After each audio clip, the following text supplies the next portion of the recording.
This is our overview today. I'm going to talk about pharmacology, very briefly about buprenorphine and addiction, just for folks who haven't had a grounding in it or heard about it before.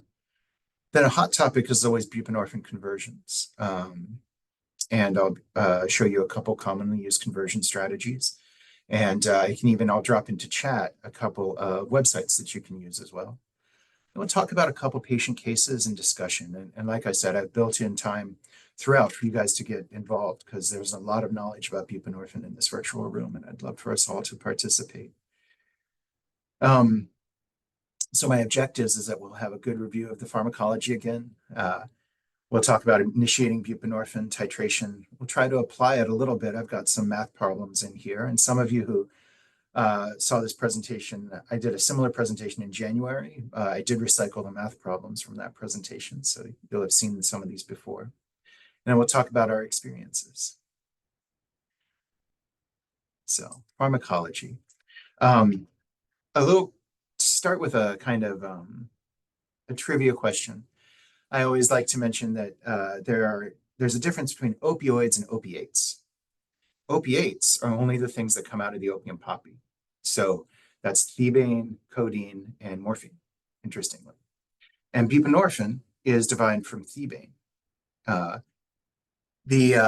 We really don't use any other compounds derived from thebaine in pharmacology right now in the United States, although that we do in other countries. But because it starts with a different molecule and ends up having a little bit different properties, and thebaine being the mother molecule for buprenorphine partially explains some of this. It's a high affinity agonist at the mu-opioid receptors. It's so high, it rapidly displaces other opioids. And many of us know this by heart already, but this is why something called precipitated withdrawal occurs. Buprenorphine binds to mu-opioids so tightly that it kicks out other opioids. And it also is a high affinity functional antagonist at kappa receptors, which is every year more is known about kappa receptors, and they really are implicated in many conditions. The dysphoria that relates in opioid withdrawal is likely because of decreased, partial agonism at kappa receptors from natural occurring endorphins. So there are thoughts that targeting kappa receptors with kappa agonists and antagonists, blocking kappa receptors, may be a way to treat depression. And it is thought that buprenorphine's antagonism at kappa receptors is part of why people have less dysphoria and do better in treatment with buprenorphine than with methadone. But I'm getting a little bit ahead of myself. The pharmacology really can be explained by this graph. This shows, this is a very qualitative graph from a very old paper, but it shows percent opioid mu receptor maximal response and shows that methadone and fentanyl reach this. Fentanyl reaches it very quickly because it's both a very avid binder and very potent. Buprenorphine, as you see, binds very avidly like fentanyl, so it gets a quick response, but it doesn't reach the maximal mu receptor response. And what matters most about this is respiratory depression. Even though increasing doses of buprenorphine do show increasing analgesia, there's a ceiling on respiratory depression, making it functionally unlikely that a patient would ever overdose and die from buprenorphine alone.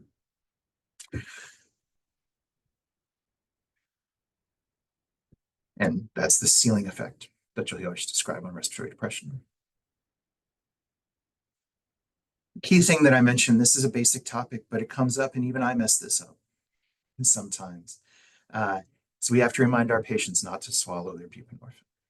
Buprenorphine is poorly absorbed from tight junction epithelium in the esophagus and the stomach, in the small intestines. It's really only well absorbed through the oral mucosa and technically through the lower third of the rectum. I would not recommend anyone try just popping a Subutex capsule in a person's rectum. But we know that the buprenorphine has to dwell in this squamous epithelium, like in the mouth, for generally the package recommendation is 2 minutes. But how I recommend people use it is that it sits in their mouth until they can no longer feel any of the tablet or film. And then at that point, only then can they start to swallow their saliva.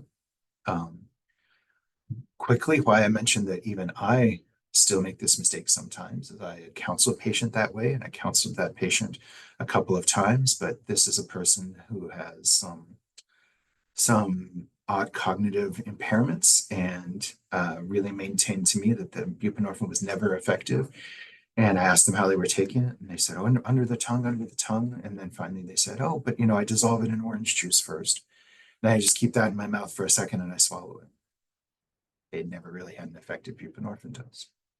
So it's important to remind patients, don't swallow it, let it dwell orally. I mentioned a little bit about precipitated withdrawal, but we really can't mention enough about it. It occurs when buprenorphine displaces a chronic opioid and causes what we call a drop in opioid tone. A person who has a consistent dose of opioids, whether it's codeine for a dental extraction or high dose IV fentanyl, using 14 to 18 bags of fentanyl a day for opioid as part of their opioid use disorder, develops not just a steady state, but a constant stimulation of the mu opioid receptors, which they're used to. It's that drop in opioid tone that causes withdrawal. And buprenorphine, as we saw in the first graph, stimulates the mu receptor to a less degree than other opioids. Forgive me, someone is knocking on the door. Presentation, sorry. Sorry about that. Buprenorphine stimulates the mu receptor to a lesser degree than other opioids, resulting in a lower opioid tone, even for high doses of buprenorphine. This occurs very quickly and causes people to have agitation, diarrhea, abdominal cramping, mydriasis, the pupillary changes you see in a person with withdrawal, but it comes on so rapidly, it's very distressing to patients. And a very valuable clinical sign and something that we can check for in patients when they're in the inpatient setting, or if you have a person in clinic who's really agitated and uncomfortable, maybe has come in after they had a first dose of buprenorphine that morning and just says they're feeling really awful, is piloerection, goosebumps, particularly on the upper arms. And all the patients I've seen in opioid withdrawal, I can't really think of one who I'd seen who was in opioid withdrawal from not using their regular medications who had this level of piloerection. But every patient who unfortunately I've seen with precipitated withdrawal has had goosebumps all over their upper arms and upper chest. It's very striking. And patients will never forgive you. They'll think that buprenorphine is poison and not want to take it anymore after this. So it's something to keep in mind and something I'll address a little bit more in buprenorphine conversions in the future. But this is precipitated withdrawal and what we want to avoid. Now, a topic that occasionally becomes a hot topic is QT prolongation with buprenorphine. It comes up enough that I want to mention it. And in fact, in January 2025, an ICU provider told me that they had stopped buprenorphine because of the risk of QT prolongation. Just take a moment just to say, has anyone else heard about this or had this come up with critical care providers or cardiologists or even just people asking, oh, is this a risk when I'm starting buprenorphine?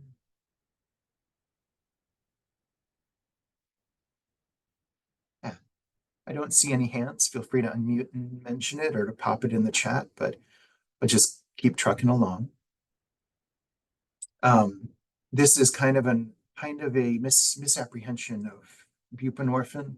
Transdermal buprenorphine has been associated with QT prolongation, showing a 10 microsecond prolongation in 2 studies. None of these patients had arrhythmias, and what is very interesting is a very excellent organic chemistry microbiology paper in isolated cell lines puts this in real perspective. They found that buprenorphine does not cause lengthening, slowing of the sodium channel, the flow of sodium ions through the sodium channels. So the QT prolongation is from some other mechanism. There is actually a cell surface channel that's implicated in all drugs which cause QT prolongation that can actually devolve into torsade de pointe called the ATRG cell surface channel. Methadone clearly inhibits the sodium and calcium currents by binding at this channel. Buprenorphine does not. So it's unclear why transdermal buprenorphine causes this spurious QT prolongation, but it is not something that we have to worry about causing actual arrhythmia. So I like to put that in there because every time every 1 or 2 months, I have a provider mention that who's been reading up on buprenorphine, and I don't want people to be concerned that it's a barrier to prescribing. So now I'll talk quickly just for a little bit of context for everyone. We're at about 15 minutes in the presentation, and I'll talk quickly about buprenorphine and addiction, just so we know how it's being used right now. Before I go on, does anyone have any questions? Feel free to unmute or pop one in the chat if you do.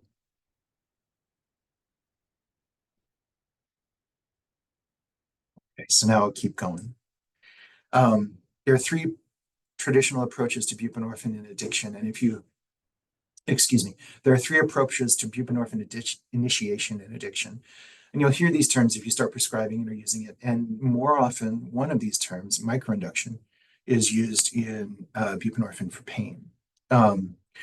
Traditional induction, microinduction, and macroinduction, as you know, they all have induction in the word. And why we think about this so much is starting buprenorphine in a patient who's taking another opioid does run the risk of precipitating withdrawal, causing the effect that I mentioned earlier. Now, this is a hot topic, and it's still not entirely clear what a safe level of what a safe level of morphine equivalence per day is to simply start a person on buprenorphine. And there's a sort of debate and discussion around that. We found, there's some kind of weak case series evidence to support that patients under 60 milligrams morphine equivalent per day may not face a risk of precipitated withdrawal when we're starting starting buprenorphine, but it's something for us to be aware of no matter the dose. And for our patients who were using IV fentanyl or other opioids, pharmaceuticals as part of opioid use disorder, traditionally, we would approach starting buprenorphine this way. Person would stop all opioids. They would come into the clinic usually 12 hours, but sometimes we'd say up to 24 hours if they were using long-acting preparations. And we would administer the clinical opioid withdrawal scale, or COWS. Probably don't see this as much. We use this. We also would use the SOWS when you could do these inductions over the phone. That's the subjective opioid withdrawal scale. We'd wait. Once a person had reached moderate withdrawal on the scale, you could give a first dose of buprenorphine. You'd wait an hour, and if still in moderate withdrawal, you could give a second dose. Generally, in these initial protocols, that dose would be 1 to 2 milligrams. 2 milligrams is available in the US, so that's what we would use here. You would do that stepwise, sort of giving a dose, waiting an hour, giving another dose, and still in withdrawal. Pardon me. Usually no more than 3 steps in a day, and if you didn't reach control of opioid withdrawal symptoms in the first day, you would continue on a second day. And what was the advantages of this is that it allowed rapid dose finding in your first day. In your first day, or sometimes your second day, you knew how much someone needed to really keep their symptoms under control. And it was a great way to avoid precipitated withdrawal because you had your eyes on the person the whole time. Or if you're doing it by telephone, they're checking in with you once an hour. Nowadays, we generally don't do this because it is time consuming, quite obviously. When I would do this, and it was at a community health center where we actually would set up a separate room, sort of a separate part of the clinic, where we'd be doing these traditional inductions during the day. You can imagine this is a lot, especially for a non-addiction practice. And the only time I even think about this nowadays is if people have non-traditional, and by that I mean sort of opioids with unpredictable responses like tramadol. People can develop tramadol dependence, and we don't really, has a complicated pharmacology.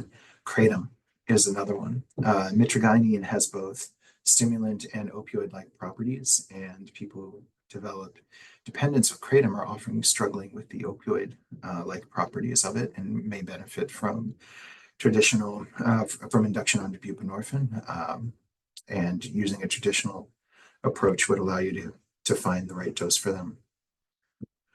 Microinduction is now broadly the most common approach. It avoids pain and suffering of withdrawal, which you do have to go through in the traditional approach. You have to have withdrawal symptoms. It builds therapeutic alliance and allows continuation of the current opioid dosing, and at the same time, really is much less resource intensive. We know from Christiana Care, this is the guideline they use, and it's pretty similar to ones used at University of Pennsylvania. The Center for Addiction Medicine policy there really has given us great research into microinduction. And but the same idea goes across all of them, usually starting either with a transdermal or a buccal preparation at low dose for 1 day and then tapering up. You can do this over 5 days like they like to do at Christiana, or even as few as 3 days. You can see on the screen the recommendation from Christiana Addiction Medicine. Our colleagues at University of Pennsylvania like to do 150 micrograms buccal every 4 hours on the first day, and then go up to 2 milligrams every 4 hours on the second day. So they go a little more quickly and still have good results. So it's nothing to memorize, it's just to know that we start with low doses for between 2 and 5 days, taper up, and buprenorphine will step by step replace the other opioid in a person's system. Now, what's different in addiction is we're doing much higher doses, you can see here. And so that's why something called macroinduction started to be researched a lot, and probably in 2020 or so are the oldest papers I know about it. And that's just saying, let's just give a huge dose right away. And people started to think about this because of a kind of seminal paper out of University of California, where in the emergency rooms in San Francisco and Oakland, they would start people with rapid sort of microinduction in the emergency department. And as part of their protocol, if a person had precipitated withdrawal symptoms, they would give them 32 milligrams of buprenorphine. This found to be very, very effective to control precipitated withdrawal. And that's probably another, out of all of this, I'd like you to keep that in the back of your mind, that the cure for precipitated withdrawal from buprenorphine is actually more buprenorphine. You can give very high doses, generally 24 to 32 milligrams, and it will control the precipitated withdrawal symptoms without the risk of respiratory depression, and can also help really build the alliance. So it's something to counsel patients about, but I'll mention that again, don't worry. But it's something to counsel patients about when talking about precipitated withdrawal is we can fix it with buprenorphine if we have to. So anyway, through that whole field, the idea of giving these high doses right away started to be a topic of, conversation. And there are a couple of papers, including one published from the end of last year, where again in Oakland, they're allowing EMS providers to give these high microinduction doses to patients who are in need in the community. So it's an evolving, it's kind of exciting approach. So now buprenorphine conversions is often a hot topic. So now I've kind of gotten through, in our first 20 minutes, kind of gotten through both what we do in addiction and the buprenorphine pharmacology. So I want to pause real quick just to see if there's any questions or ideas or personal experiences anybody's had with our patients with opioid use disorder who've been using it, or anything you want to talk about before I launch into some of the technical stuff. Mike, this is John Goodall. So with the microinduction, what do you do with the opioids that the person is on? You taper them in what fashion? Thank you for mentioning that, because that's something I should have hit on a little bit more. With microinduction for addiction, a nice thing is that you can continue their short-acting opioids throughout. So if a person comes in, a sort of classic addiction patient, if everything goes right, is a person who comes in using opioid use, using fentanyl, and then you give them IV hydromorphone. Hydromorphone's pretty potent binder. It's able to give them short-acting relief and in higher doses than you might expect, like up to 8 milligrams IV. Our addiction medicine teams will use. And when their acute withdrawal starts to improve, they can talk to you about what medications they'd like to transition to for treatment.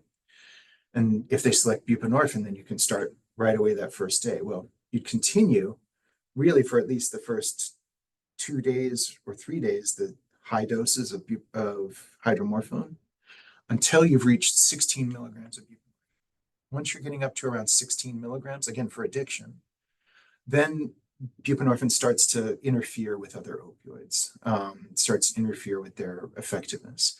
So then, if they're having acute pain, you can talk about continuing short-acting opioids or even increasing the short-acting opioid dose. If they're not having acute pain, if it's just this addiction patient for whom everything's going really well, then once you reach the 16 milligram dose, you can start tapering off. In the University of Pennsylvania approach, that's often about day 3. In the approach that we use at Christiana, that's about day 5. They're getting up to those 16 milligram doses.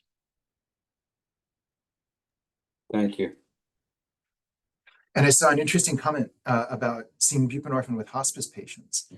That's an interesting topic, right? I think the thing that I want to touch on that I don't touch on otherwise in the presentation, so I'm getting it a little out of order here, but thanks to Angel's question in the chat there, they mentioned there's no questions, but I don't have a lot of experience in buprenorphine, but I'm seeing it more often with hospice patients. A quirk with buprenorphine is it's a little slower onset of action. So with our hospice patients, a real benefit for it, I imagine, that we see it with our hospice, with the folks we transition to hospice here, is that it's very long duration of action without having some of the risks of unpredictable pharmacology that methadone has. And buprenorphine has 22 to 26 hour half-life from each dose. So once you've reached a steady state, you know that the patients can have kind of an improved quality of life, even though we still often dose it 3 times a day, they're getting long effects from the buprenorphine. So some of our folks, when we're transitioning here from Fox Chase to hospice, if we find a hospice will continue their buprenorphine, which sometimes can be an issue with hospice formularies, but we get them pretty stable on these doses and they go home and they do pretty well. For our patients who are facing horrible things like end-of-life delirium, especially associated with pain, buprenorphine can be a challenge because even the IV formulations maybe 10 to 15 minutes before they have reached their full effect. So, Angel, it's interesting that you're seeing it in the hospice patients. I'm glad. Hopefully it gets them a good quality of life. But for some of our folks who are having pain crises, there can be some challenges to giving buprenorphine. So thank you for bringing that up in the chat. Yeah, thank you. That's actually a follow-up question I have then. For our patients that have acute pain management issues towards end of life and they're on buprenorphine, I think some of the questions were, well, do we increase the morphine? Do we stop this? How, like, just pain management when they have almost both agents? What a great question. So the best guidance around that, I think still, my personal opinion, is still a position paper that was written by ASAM, the American Society of Addiction Medicine, and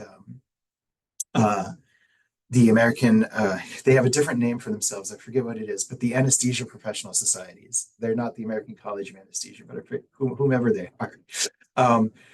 Wrote a really great paper about buprenorphine in the perioperative period. Why I bring that up is in putting together both their review papers and in new research from anesthesia at the time, they found that until you get up to about 8 to 16 milligrams of buprenorphine, you're going to have full effect from your short actings. So if you're on less than 8 milligrams of buprenorphine, certainly the lower doses that we generally see prescribed for pain, which is generally less than 2 milligrams a day, giving people short actings are still going to be just as effective. And if their pain control is getting worse, you can both increase their long-acting buprenorphine, but still give them the short-acting doses. Once you get up to that 8 to 16 milligram range, you have to give them more of the short-acting because buprenorphine is tightly binding to the mu receptors. And then you have to do all the what should I say, good clinical judgment that goes along with that, knowing that even though buprenorphine is not going to increase the risk of respiratory depression, high doses of short-acting could.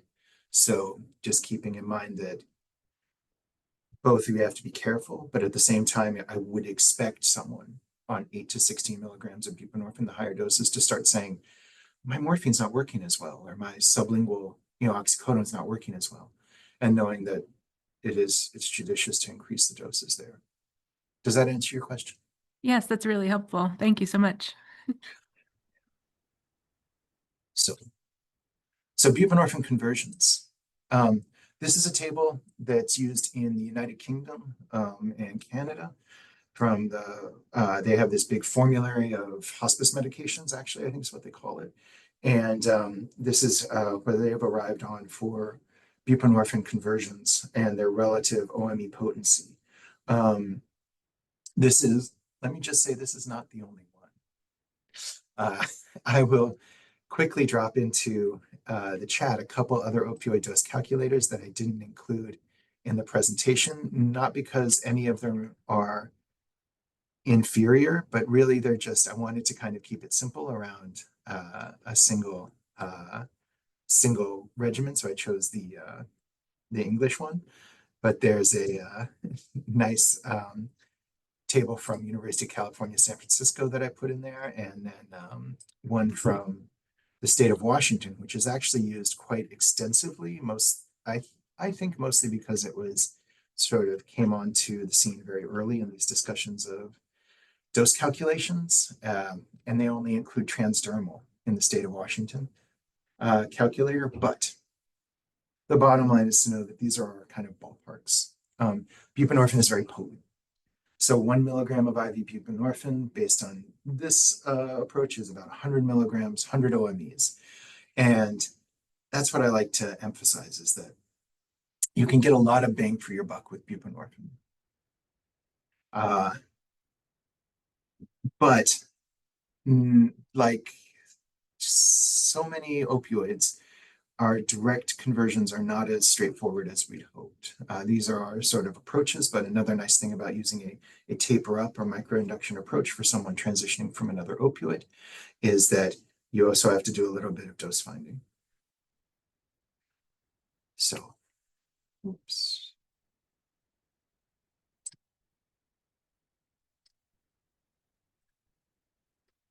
This is derived from package inserts. This is a form that kind of gives you what the manufacturers recommend. The manufacturers, I think the manufacturers give a potency that's somewhat lower than what's found experimentally.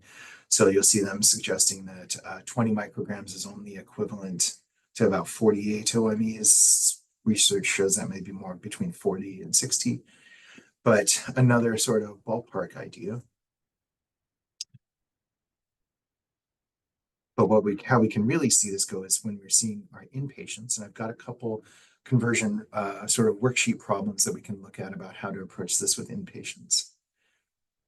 But before I get into that, I want to mention insurance. Pharmacy barriers can be huge. There's some really nice papers, mostly in the addiction literature around in the Ohio Valley in Kentucky, Southern Ohio, really surveying pharmacists and patients about the stigma related to buprenorphine and receiving a prescription for buprenorphine. And unfortunately, although some of those papers really showed the worst stigma was maybe in the early teens, it still continues today. There was an excellent presentation last year at Blood, the annual hematology conference that got published in Blood, their journal, about some pharmacy barriers that patients with sickle cell disease faced in going to receive prescriptions for buprenorphine for sickle cell pain, and experiencing questions about addiction and being asked what kind of drugs they use and how long they've been struggling with IV drug use by the pharmacists when they were just going for buprenorphine for, excuse me, their sickle cell disorder. So both insurance and pharmacy stigma continue to be barriers to buprenorphine prescribing. And I was just wondering if anyone's had experiences with that or trouble getting medications filled for patients because of insurance barriers. I actually have seen some improvements, at least, including more acceptance here in the hospital. I think even when you were still here, we were struggling with the Butrans patch, which is now readily accessible. And there was some hesitation recently when I was starting a Butrans patch in the hospital about nursing facilities covering it. And those things have not been barriers. I think the outpatient team still runs into issues with Belbuca dependent on the insurance. I know I had seen that as well, but it does seem to be getting better rather than because it's not as new and fresh as it previously was. Yeah, I think that I've seen some of that improvement too. I think one of the things that's kind of really taking hold is people understanding how inexpensive some formulations are, especially Butrans. I didn't include it in the numbers I'm about to show, but I just looked up for lower doses of Butrans, like 5 and 10 micrograms. Sometimes with good RX, the cash price can be as low as $45 or $50 a month. I think that it's a double-edged sword, though, because that's made getting, at least here in Pennsylvania, that's made getting Belbuca pretty hard. Belbuca, for folks who don't know, it's a buccal formulation of lower dose buprenorphine approved for pain. That begins at 75 micrograms, dosed twice a day. And it's more expensive cash price than Butrans transdermal, and it can. I'm glad people are putting other calculators. The fun thing is in the chat because we'll see kind of the range. Please. Sorry, Mike, those are the ones that you had dropped in. You just dropped them to me directly. Oh no, Casey, thank you. I see now. Thank you for putting them in the whole chat. Sorry about that chat mistake, everybody. So anyway, let's move on to show you some of the prices. I think this helps us understand a little bit about sort of the pharmacy environment our patients are going to. Buprenorphine sublingual tablets, these are higher doses, but I've had some good success here at Fox Chase treating some of our patients with half a tab of sublingual buprenorphine a day, so 2 milligrams per day. You can get those for $30 at CVS in Wilmington or $27 at GoodRx. Our pharmacy here at Fox Chase will give them 30 tablets of 2 milligram buprenorphine for $7. So very inexpensive way to get buprenorphine started. The problem with it is it's higher dose. Yeah, as you know from our conversions, depending on the dose calculator you choose, that can be between it's a higher, it could be 400 or 500 micrograms, excuse me, I'm sorry, 40 to 80 OMEs a day. So pretty stiff dose of buprenorphine, but at the same time, a very effective way to get it started. And you can see it compares really favorably with extended release oxycodone, which is $150. Sadly, like I mentioned, I didn't include on the slide, but Belbuca in kind of similar equivalent doses is up there around $400 or $500. And to underscore that none of this is easy, there are often stock limitations, the pharmacy barriers I talked about. And even today, pharmacy surveys back up our clinical experience that a lot of smaller pharmacies just don't carry buprenorphine. It's just not as commonly prescribed. So that can be a challenge. So now gets to the pen and paper part where we do a couple of these, talk about cases that have some challenges and do a couple possible conversion choices. And before I get started with this, I'd like to say that you can see from some of these dose calculators that there's a wide range in, oh, I lost my video. I'll work on that. There can be a wide range in the amount, there can be a wide range in the OME conversions, the milligrams of morphine equivalent conversions for buprenorphine. So take this as just one approach and know that there are others. Our first patient was a complement of a colleague of ours who was at Christiana previously, Natasha Lee. This was a 36-year-old female with triple negative breast cancer, one of our cancer patients who has young children and in significant pain, who's been through multiple other opioids and has had difficulty with finding a regimen that provided adequate pain control and helped maintain alertness. One of the reasons this is a great case is that buprenorphine with its sort of lower mu opioid tone can give really good pain control while not having some of the impairing symptoms and side effects of other opioids. So it's a really great choice for a patient like this. Her last regimen was extended release oxycodone, 7.5 to 15 milligrams every 4 hours. And, extended release oxycodone, 15 milligrams twice a day with 7.5 to 15 milligram short acting every 4 hours using 2 to 4 pills a day. So to create a buprenorphine regimen, we'll calculate our MMEs, and I'll move a little bit quickly through some of these here so we can get to our discussion. Doing our MS Contin, our extended release morphine is 30 milligrams And then our short acting, when we add that up, that's 30 to 60 OMEs a day. Putting that together, her daily need is 60 to 90 MMEs. And this should be, for everyone in the Delaware Quality of Life Commission, this is old hat. We do these buprenorphine, we do these opioid conversions all the time. But just to walk through it might be a little bit helpful. But I'll move a little faster since I know you guys are experts. Her pain is not controlled. So we don't control for incomplete cross tolerance because we want more potent control. Hitting our regimen here, we make sure that we're keeping in mind that different routes of administration have somewhat different OME conversion rates. And since we'll be using buccal, we know that 1 milligram buccal is going to give us about 50 MMEs. And that's pretty close to our goal dose. And in this choice, we can choose we can choose a goal of 1,200 micrograms of buccal a day because it comes as 600s. So as we face with these opioid conversions a lot, rather than get perfect, we have to kind of conform to what doses are available.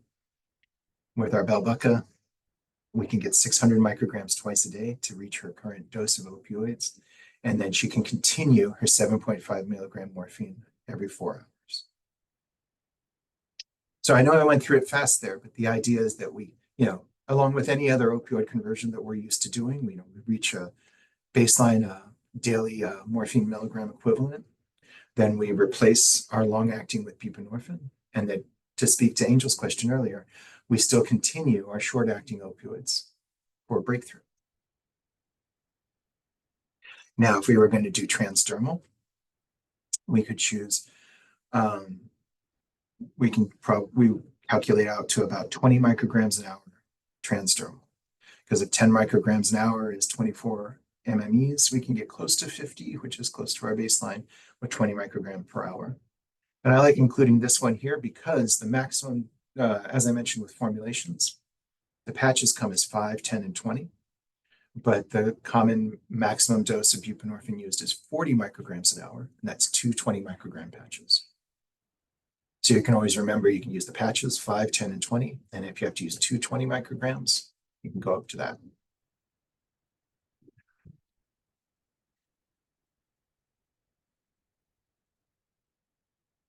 So Dr. Effler, who was in the chat today and is formerly of Christiana Care as well. And I discussed this case earlier in this year of a 74-year-old male Vietnam veteran who presented with a decades-long history of opioid use disorder. He was previously maintained on methadone until he left his methadone program in 2023. His hepatocellular carcinoma was transitioned to buprenorphine. Was now admitted to the hospital with pain crisis. Excuse me. And he was taking 16 milligrams of buprenorphine a day as 8 milligrams twice a day. Now, Dr. Effler, you can correct me if any of the details are wrong, but I did streamline this a bit for presentation. He was started on IV hydromorphone, similar to the theoretical patient I talked about earlier. Started on IV hydromorphone every 4 hours for pain. And by day 2, it started on PCA. He was continued on his buprenorphine, but with suboptimal pain control. And why I pause here to tell you about your thoughts is this is an interesting reflex point, because one thing that we could have done here was continue his buprenorphine and increase his short-acting doses. This can be very challenging because, especially if our short-acting doses are high, we have to always still keep good clinical judgment in mind. If our patient's showing obtundation or signs of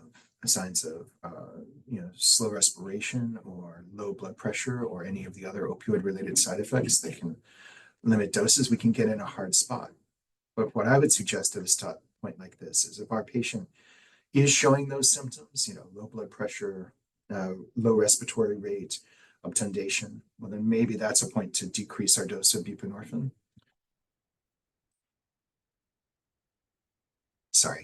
Maybe that's a point to decrease our dose of buprenorphine so that we can get more bang from our buck from our opioids. But sorry about those slide mishaps there. But if our patient isn't showing signs of opioid side effects, it's probably a good place to keep our buprenorphine in place and increase the dose of our short-acting opioids. Anyway, moving along, PCA was titrated up, buprenorphine was discontinued. Pain is still 10 out of 10. This person's not having good control, so they restarted methadone, 5 milligrams 3 times a day. And on day 7, any of us, or perhaps Dr. Effler, are invited in to be consulted at this point to come in and fix things. Pain is still 10 out of 10, and they're using 70 milligrams of IV hydromorphone. So what do we do here? So being mindful that we're getting close to the presentation, I'll kind of get through the quick part and we'll talk about it at the end. Was buprenorphine blocking the hydromorphone at this point? No, it's more than, it was stopped at day 4. This is day 7, so we're 72 hours out from our last dose of buprenorphine, which has a half-life of 22 to 26 hours. It's really not in his system anymore, causing these problems. In the first day, perhaps, there may still be some buprenorphine effect. Mike, was there any symptoms of opioid toxicity here going on? Not from my recollection, but Dr. Effler can remind me if you remember this case, if that was what went into the decision making. There were not. Yeah. So yeah, they were not. And I'm glad you mentioned that, because that kind of, in my opinion, that would have been the reason to back off the buprenorphine, so then you could get perhaps eliminate any effect buprenorphine is having in displacing the other opioids. But if you're not having opioid toxicity, the kind of my point of this whole thing is continue the buprenorphine through and increase your short actings.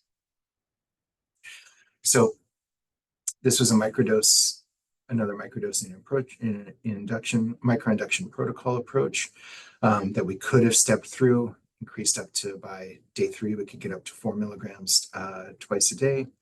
And then day 4, we could get up to 4 milligrams 3 times a day, which is 360 MMEs. It's starting to get up into a range that would control.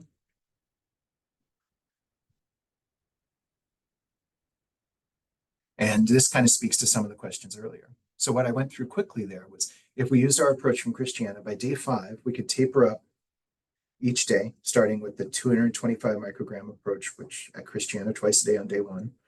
You taper up over 5 days. By day 5, you're up to 480 MMEs, which is replacing that 70 milligrams IV hydromorphone. And then at that point, you could turn off the PCA, give oral short actings. So you could even move a little bit faster with buprenorphine induction. So that would have been another choice. But how this actually went was, we talked about increasing his methadone, which is another topic I could talk a little bit about, but I'll kind of leave it. And so they did rapidly increase methadone. And maybe if Dr. Epler has a second to remember this case, you can tell me how the rapid methadone increase went.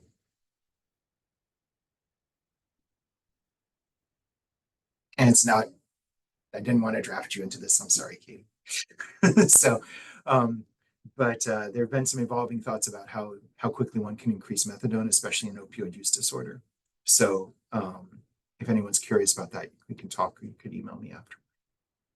But the take home point from that is that within about 4 or 5 days, with a modest regimen, you can get folks like this who are doing high dose IV hydromorphone switched over to a rational buprenorphine regimen. But one of the key things about this is that it all has to be with patient's consent and buy-in and understanding, because building the relationship, something we're all really good at in palliative care, I like to think, can really lead to better success with buprenorphine in the future. So. All right, so I do want to take a second before we open up just for questions, just to show you the references in the slides here. So if these slides are available. There's some really good information. I included a reference about converting people from other opioids to buprenorphine in patients with sickle cell disease. I linked to the University of Pennsylvania's microdosing resources, as well as a reference to that paper that you can always show colleagues that shows that buprenorphine doesn't meaningfully increase the QT. And then CAPC, last year had some really nice guides to starting palliative care in their blog, starting buprenorphine and palliative care, I should say, in their blog last year, and those are references to those. They talk a little bit more about starting with the low doses. Yeah, Angel, if that's a good question, and I can always give you my email too. I'll put it in the chat in case anybody doesn't get the slides. Yes, we're also gonna share them to the website, and we'll send out a link to the slides, the additional resources Mike already shared, and the video recording as well. Thank you. And then just a second page of some of these references. The patient that the paper that you set me up to mention, the Multi-Society Physician paper on buprenorphine in 2021, that's a reference to it. It's very long. And like I said, it's mostly about the perioperative period, but from there, we've really been able to expand some of our understanding.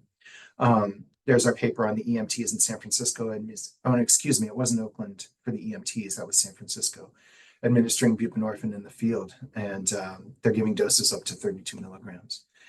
And then the cows for people who are interested in seeing that for traditional induction.